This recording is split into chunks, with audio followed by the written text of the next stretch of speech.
월세는 100만 원씩 내주세요. 평생 공무원으로 일한 아버지.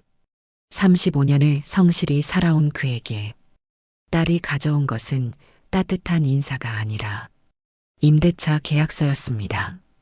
부모님 댁에 들어가 살게요. 대신 월세 100만 원이요. 자기 집에서 자기가 월세를 내야 한다고? 하지만 딸 부부는 몰랐습니다. 아버지가 준비해 둔 건 서명이 아니라 그들을 내보낼 법적 서류였다는 것을요. 지금부터 그 이야기를 들려드리겠습니다. 시작 전 이야기가 궁금하시다면 좋아요와 구독 부탁드려요. 딸 부부는 장영호의 집에서 함께 살겠다고 했습니다. 부모님 댁에 들어가 살겠다는 말에 영호는 처음엔 반가운 마음이었습니다. 딸이 가까이 있으면 자주 얼굴이라도 볼 수 있을 테니까요. 하지만 그들이 가져온 건 따뜻한 안부가 아니었습니다. 바로 임대차 계약서였죠. 월세는 100만 원씩 내주세요. 그 한마디가 영호의 가슴을 얼어붙게 만들었습니다.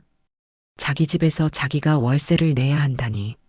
35년을 성실히 일해 마련한 이 작은 보금자리에서 이제는 세입자가 되어야 한다는 겁니까?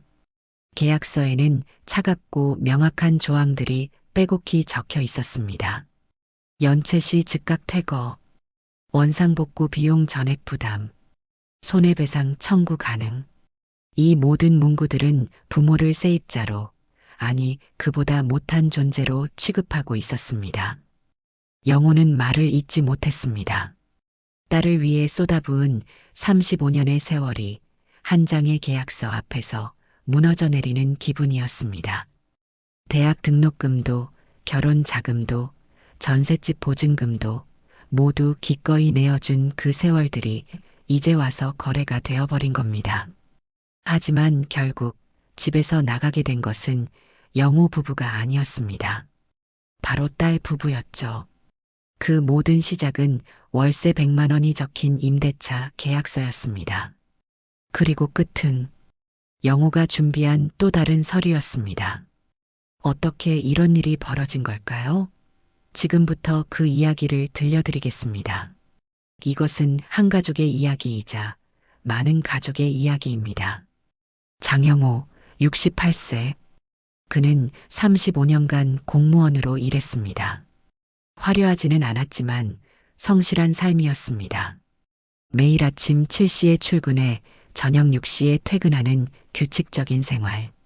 월급날을 한 번도 어긴 적 없는 성실함. 동료들 사이에서 영호는 믿을 수 있는 사람이었습니다.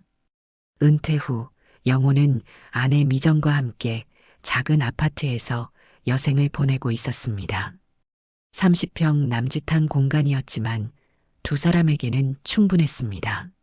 아침마다 창가에 앉아 신문을 읽고 점심엔 함께 장을 보러 가고 저녁이면 동네 공원을 산책했습니다.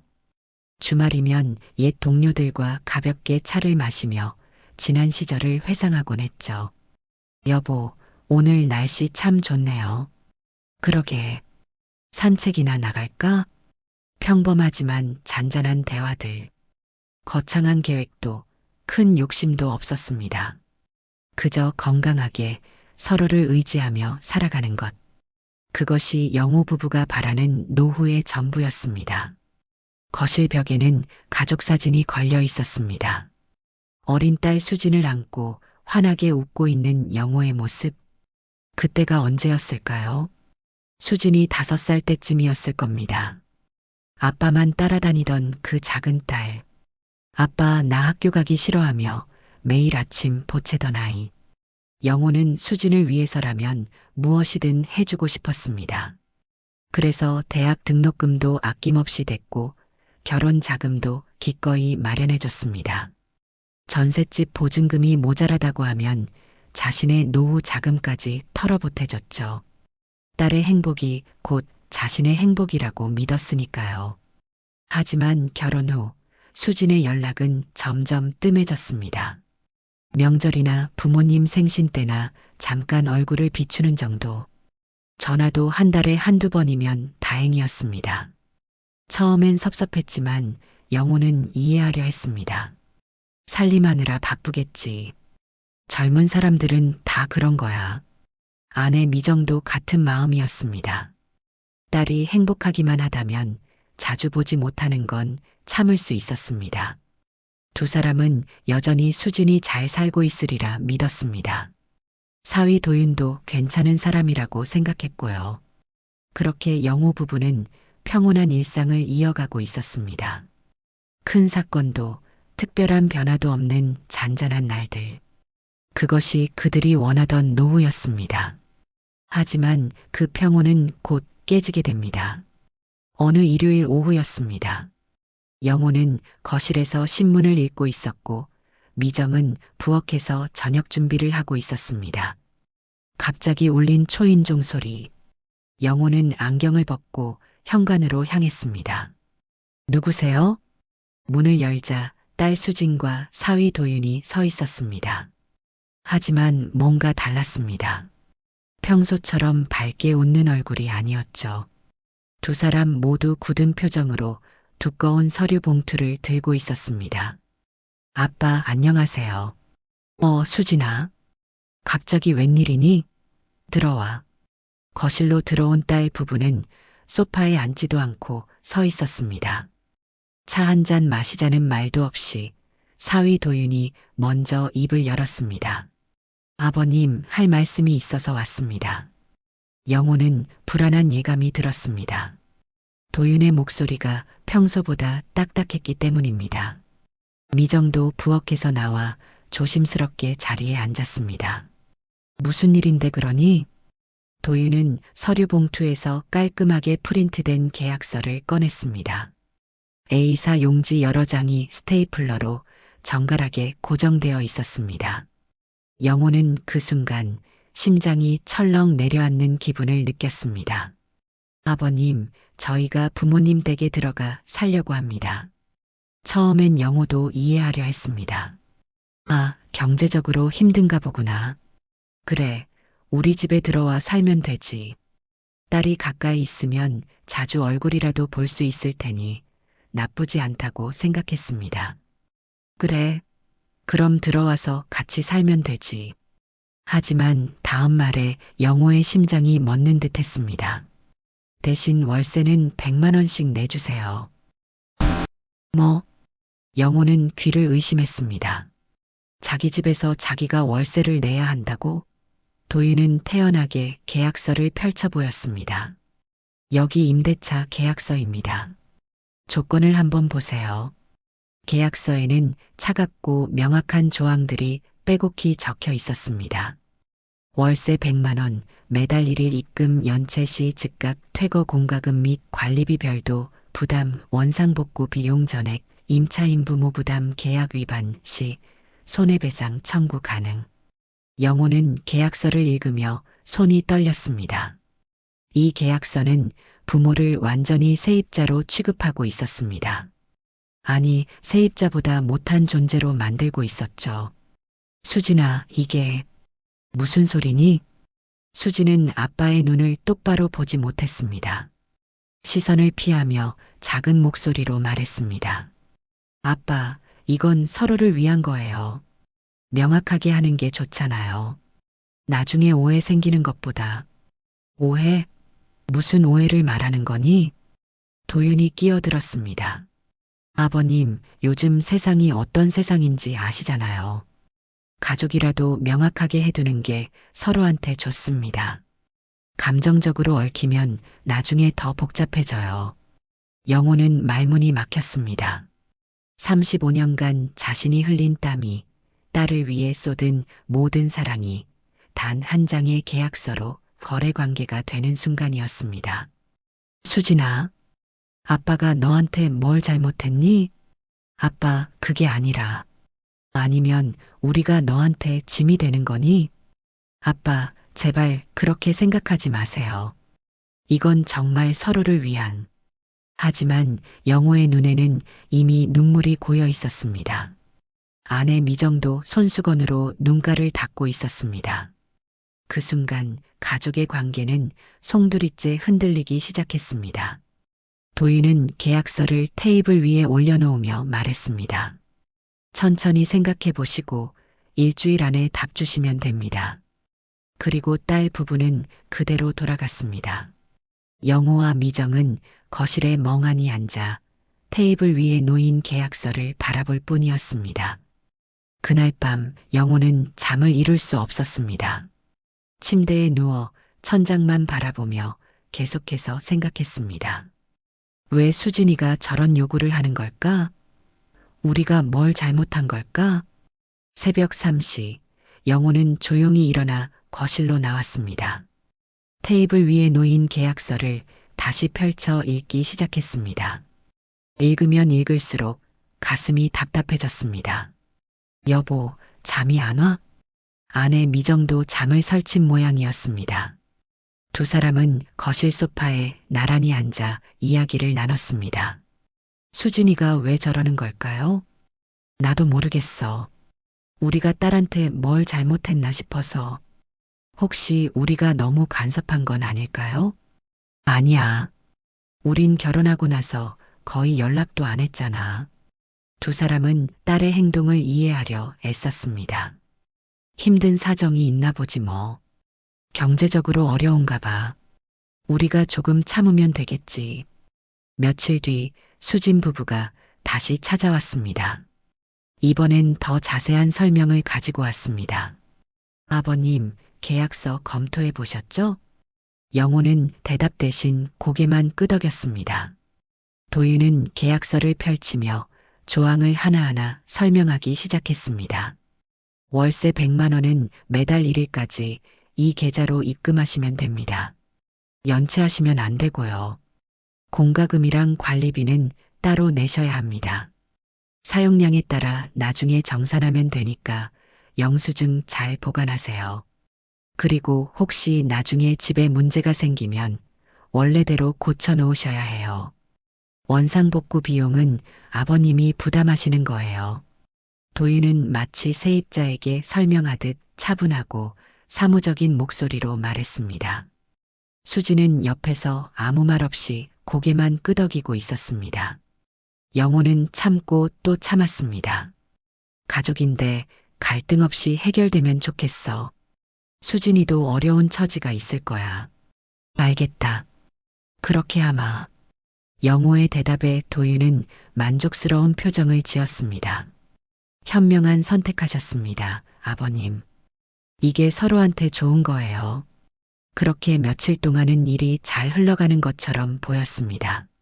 수진 부부는 이사 준비를 시작했고 영호 부부는 조용히 그들을 받아들일 준비를 했습니다. 하지만 영호의 마음속 한편에는 계속해서 불안이 자리 잡고 있었습니다. 이게 정말 옳은 일일까? 우리가 정말 이렇게 살아야 하는 걸까? 아내 미정도 마찬가지였습니다. 밤마다 한숨을 쉬며 말했습니다. 여보, 우리 잘하고 있는 거 맞죠? 그러게. 나도 잘 모르겠어. 두 사람은 서로를 바라보며 쓸쓸히 웃었습니다. 하지만 그 웃음 뒤에는 깊은 슬픔이 숨어 있었습니다. 영호는 계약서를 다시 펼쳐 읽기 시작했습니다. 한 글자 한 글자 꼼꼼히 읽어 내려갔습니다. 읽으면 읽을수록 이상한 점이 눈에 들어왔습니다. 연체 시 즉각 퇴거라는 조항.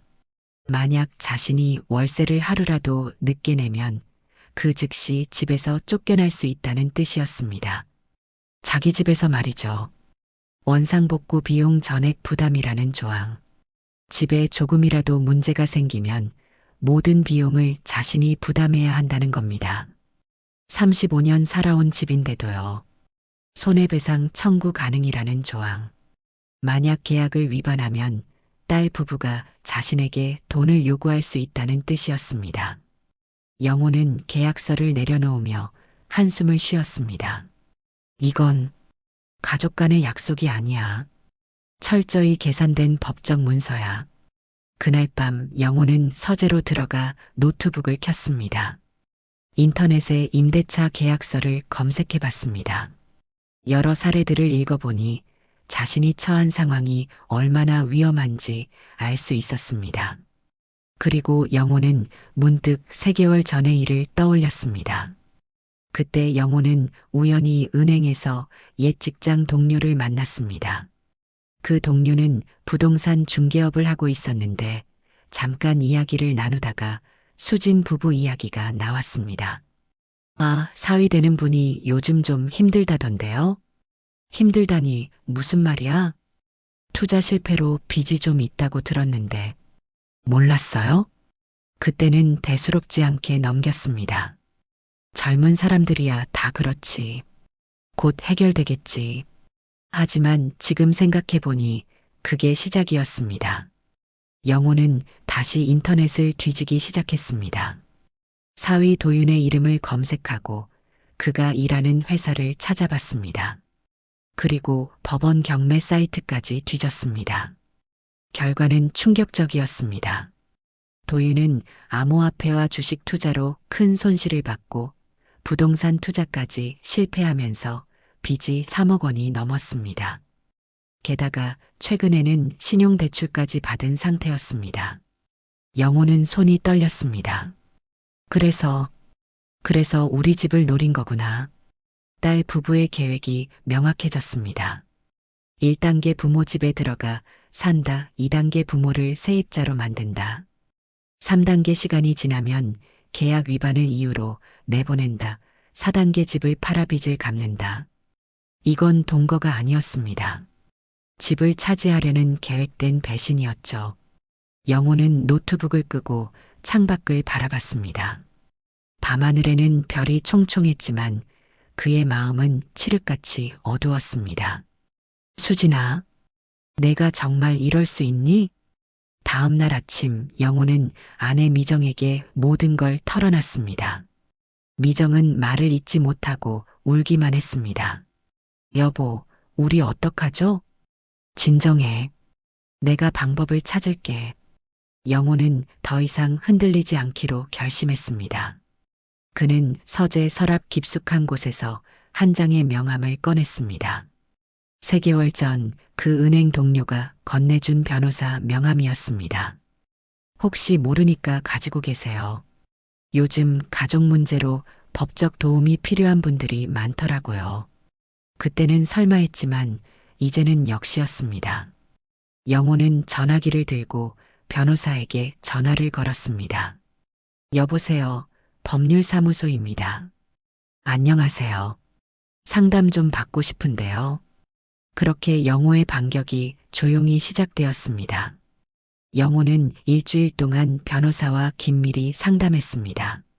모든 법적 절차를 하나하나 검토하고 필요한 서류들을 빠짐없이 준비했습니다. 그 과정에서 영호는 자신이 생각했던 것보다 훨씬 많은 권리를 가지고 있다는 사실을 깨달았습니다. 무엇보다 중요한 사실은 이 집이 영호의 단독 명의라는 점이었습니다.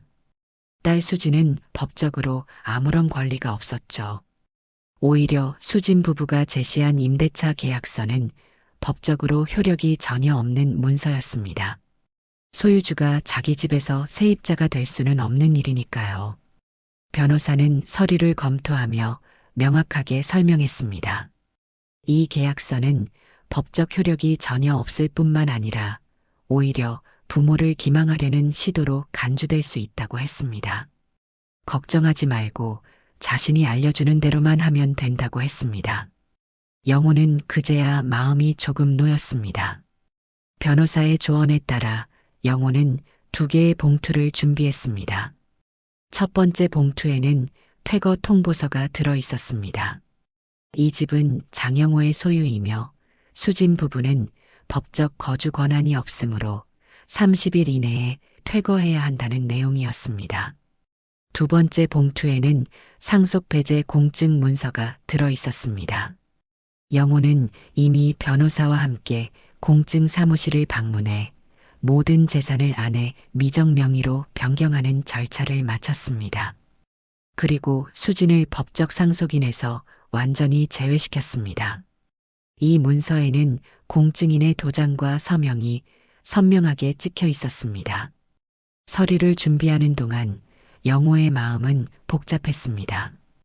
딸을 이렇게까지 해야 하나 싶은 마음도 있었습니다. 하지만 계약서를 다시 펼쳐볼 때마다 그 마음은 단단해졌습니다. 부모를 세입자로 만들려 한 순간 이미 선을 넘은 거야.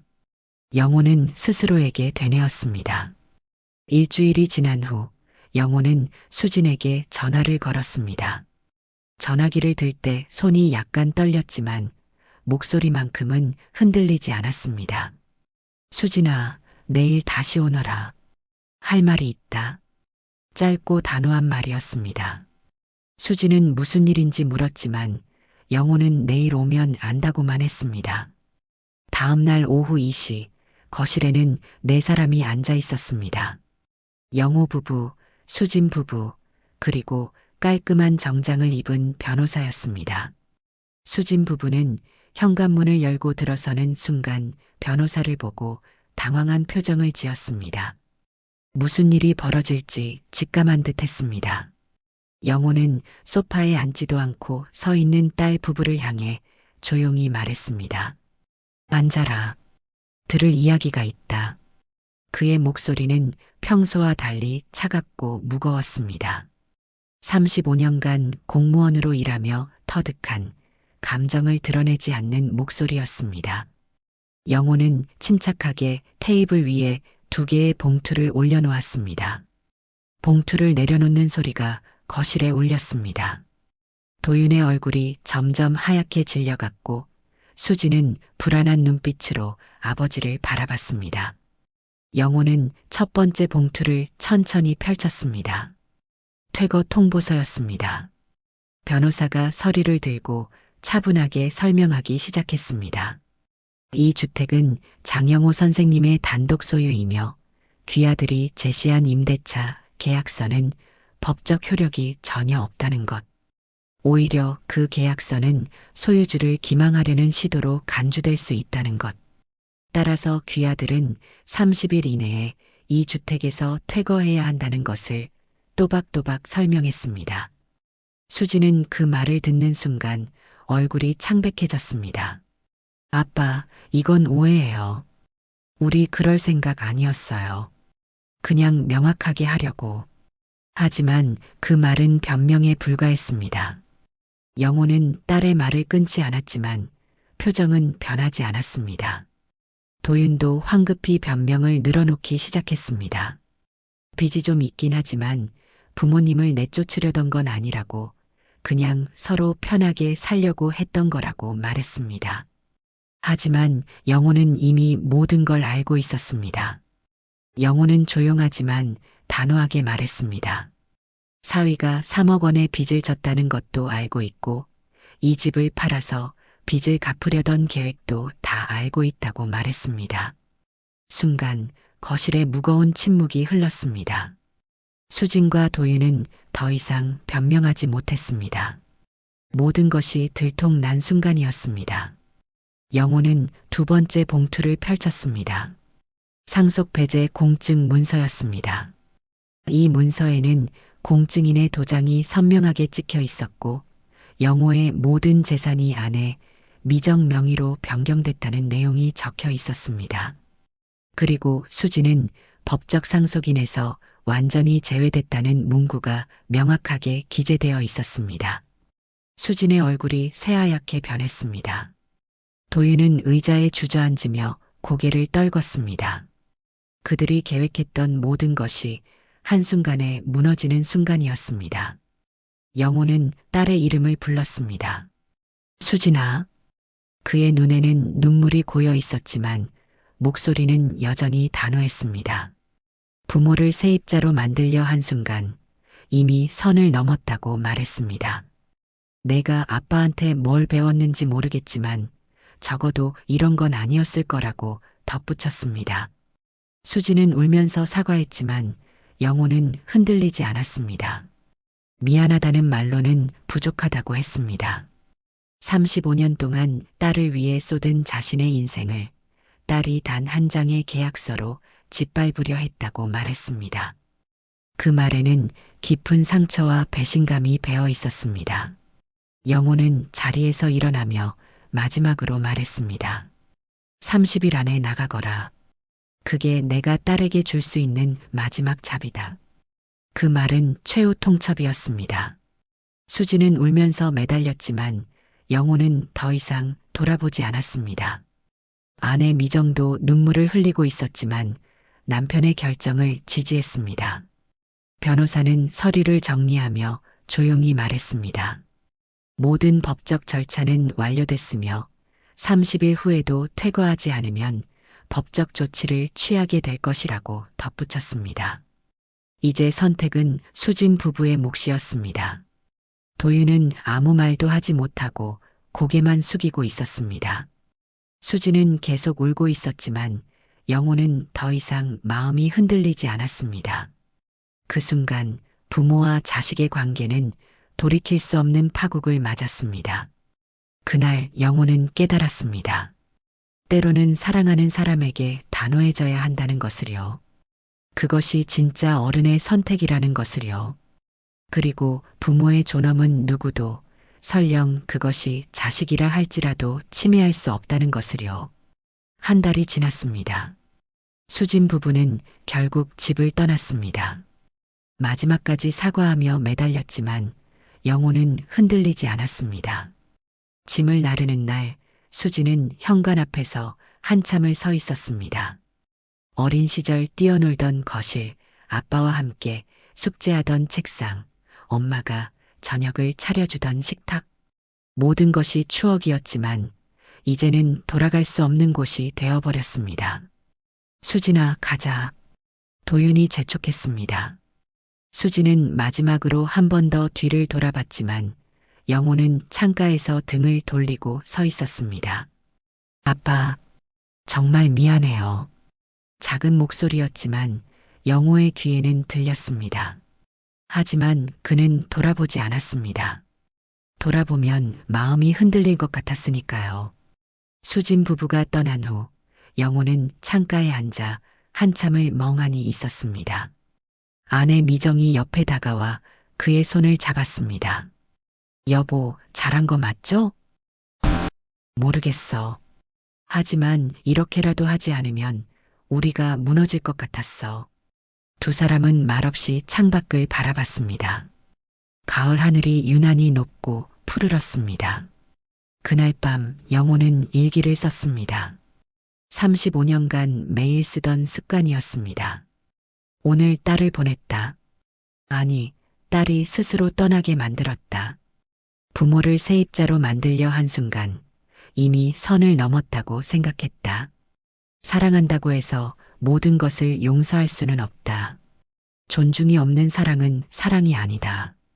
영호는 펜을 내려놓고 일기장을 덮었습니다. 그의 눈에는 눈물이 고여 있었지만 표정은 단호했습니다. 다음 날부터 영호 부부는 새로운 계획을 세우기 시작했습니다. 더 이상 이 집에 머물고 싶지 않았습니다. 딸과의 아픈 기억이 너무 많이 배어 있었으니까요. 여보, 우리 이사 가요. 작아도 괜찮으니까 새로 시작해요. 그래, 그게 좋겠어. 두 사람은 부동산을 알아보기 시작했습니다. 더 작지만 아늑한 곳, 햇살이 잘 드는 곳, 산책하기 좋은 공원이 가까운 곳. 그런 곳을 찾았습니다.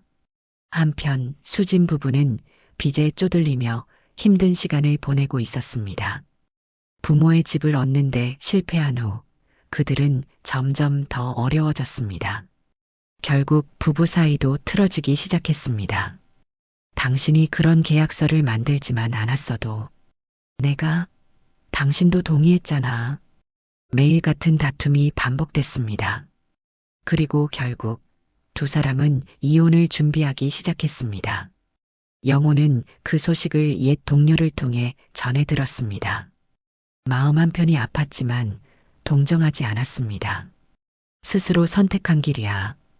그 대가는 스스로 치러야지. 영호는 더 이상 흔들리지 않았습니다. 그는 자신의 결정이 옳았다고 믿었습니다. 두 달이 흘렀습니다. 영호 부부는 새 아파트로 이사했습니다. 25평짜리 작은 공간이었지만 두 사람에게는 충분했습니다. 아니, 오히려 딱 맞았습니다. 창문으로는 아침 햇살이 가득 들어왔고 베란다에서는 작은 공원이 한눈에 내려다 보였습니다. 아이들이 뛰어노는 모습, 노부부들이 천천히 산책하는 풍경이 평화로웠습니다. 이사 첫날 미정은 거실에 커튼을 달았습니다. 새로 산 연한 베이지색 커튼이었습니다. 햇살이 커튼을 통과하며 부드럽게 거실을 비쳤습니다.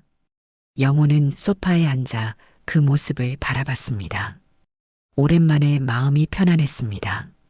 두 사람은 짐을 정리하며 새로운 일상을 준비했습니다. 옛집에 있던 가족 사진은 가져오지 않았습니다. 새로 시작하고 싶었으니까요. 대신 두 사람이 함께 찍은 사진들만 골라서 액자에 넣었습니다. 젊은 시절 여행 갔던 사진, 은퇴식 날 찍은 사진, 결혼기념일에 찍은 사진들이었습니다. 저녁이 되어 두 사람은 베란다에 나란히 앉아 커피를 마셨습니다.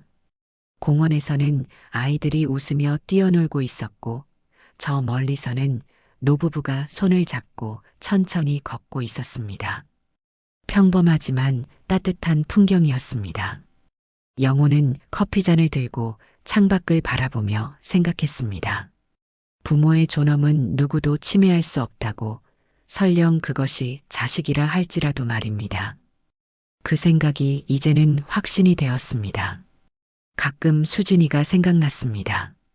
어린 시절 아빠 품에 안겨 잠들던 그 작은 딸. 하지만 그는 후회하지 않았습니다. 자신의 선택이 옳았다고 믿었으니까요. 석양이 지고 있었습니다. 노을이 유난히 붉고 아름다웠습니다. 영호는 그 노을을 바라보며 조용히 깨달았습니다. 부모의 희생을 당연하게 여기면 언젠가 그 대가를 치르게 된다는 것을요. 가족이라도 존중을 잃으면 함께할 자격은 사라진다는 것을요. 그리고 노년의 삶은 누군가에게 기대는 것이 아니라 스스로 지키는 것이라는 사실을요. 며칠 후 영호는 새 동네를 산책하다가 작은 카페를 발견했습니다. 노을 카페라는 이름의 아담한 곳이었습니다. 들어가 보니 주인은 자신과 비슷한 나이의 할머니였습니다. 따뜻한 미소로 손님을 맞이하는 모습이 정겨웠습니다.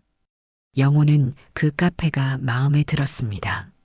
나무 테이블과 의자, 벽에 걸린 그림들, 창가에 놓인 화분들.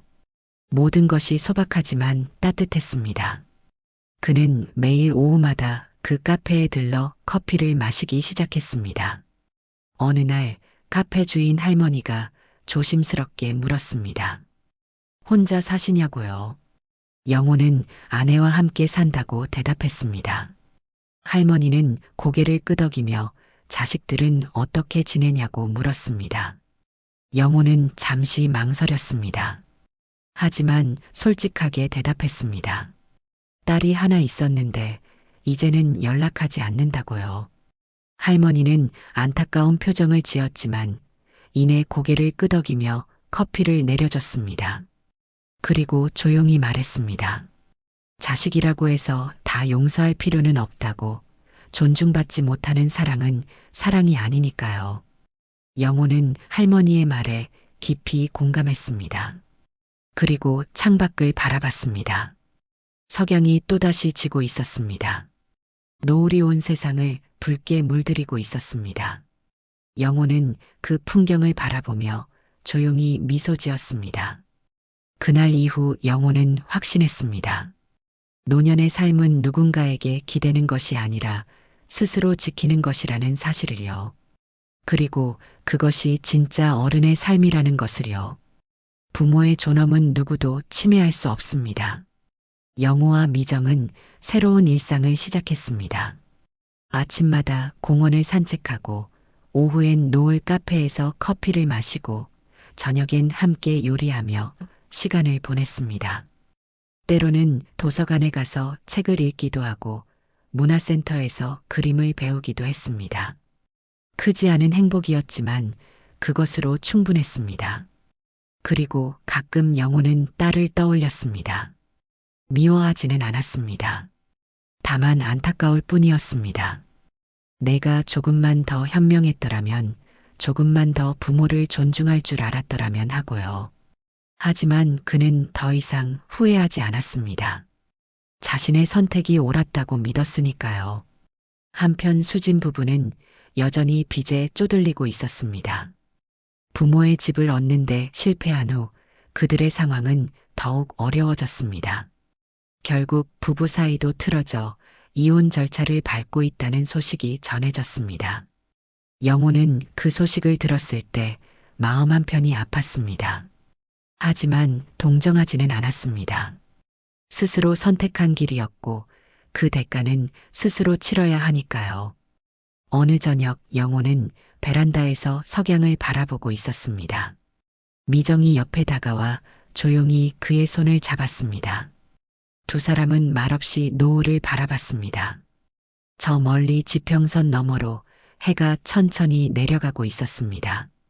하늘은 붉게 타오르고 있었고 구름은 황금빛으로 물들어 있었습니다. 영호는 아내의 손을 꼭 잡으며 조용히 생각했습니다. 우리는 잘 살아갈 것이라고, 두 사람이 함께라면 충분하다고요. 창밖의 석양은 아름다웠고 두 사람의 손은 따뜻했습니다.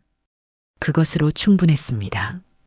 부모의 희생을 당연하게 여기면 언젠가 그 대가를 치르게 됩니다. 가족이라도 존중을 잃으면 함께할 자격은 사라집니다. 노년의 삶은 누구에게 기대는 것이 아니라 스스로 지키는 것입니다. 그리고 무엇보다 중요한 것은 부모의 존엄은 누구도 침해할 수 없다는 사실입니다. 시청해 주셔서 감사합니다.